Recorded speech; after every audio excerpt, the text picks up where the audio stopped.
వృశ్చిక రాశి వారికి ఈ వారం ఎలా ఉండబోతోంది గురుగారు? వృశ్చిక రాశి వారికి 4 గ్రహాలు అనుకూలిస్తున్నాయి తల్లి. ద్వితీయంలో శుక్రుడు, సప్తమంలో చంద్ర, గురులు, లాభంలో కేతువు. మనోబలంతో వ్యవహరించండి, సరైన నిర్ణయాలు తీసుకోండి. పనులు ప్రారంభించడానికి ముందే చక్కని ప్రణాళికల్ని రచించండి. మీ వ్యూహాలకు తగ్గట్టుగా కార్యాచరణను రూపొందించండి.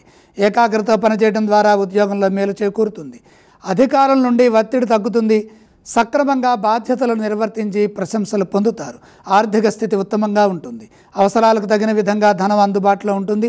మొహమాటంతో ఖర్చులు పెరగకుండా చూసుకోవాలి. స్థిరమైన నిర్ణయాలు మేలు చేస్తాయి. ధనధాన్యాభివృద్ధి ఉంటుంది.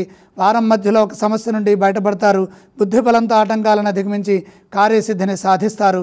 పట్టుదలతో చేసే పనుల్లో కలిసి వస్తుంది. ఉద్యోగ విషయంలో జాగ్రత్తగా ఉండాలి. తెలియని ఆటంకాలు ఉన్నాయి, సున్నితంగా సంభాషించండి. వ్యాపారంలో ఏకాగ్రతను పెంచితే ఏ ఇబ్బంది ఉండదు. సమయస్ఫూర్తిని ప్రదర్శిస్తే వ్యాపారంలో మేలు చేకూరుతుంది. ఈ రాశి వారు ఏ స్తోత్రాన్ని పఠిస్తే మంచిదంటారు? వృశ్చిక రాశి వారు ఇష్టదేవాన్ని స్మరిస్తే మంచిది. వృశ్చిక రాశి వారు ఏ ఆలయాన్ని సందర్శించాలి? సూర్యుణ్ణి దర్శించాలి. ఈ రాశి వారు ఏ విధానం చేస్తే మంచిది? పెసలు దానం చేయాలి.